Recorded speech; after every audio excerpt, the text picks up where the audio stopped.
Hi, it's HardReset, and today I'll show you how to fix Bluetooth pairing problems on Motorola Razr 70.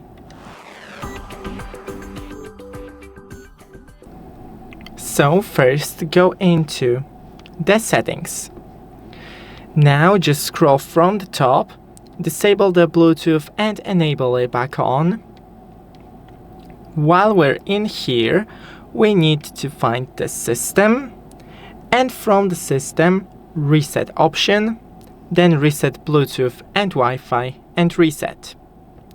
Now you can restart your phone, go into Bluetooth and once again disable and enable it, pair new device, find the device, and hit pair, and that's it. Thanks for watching, don't forget to leave a like and see you in the next one.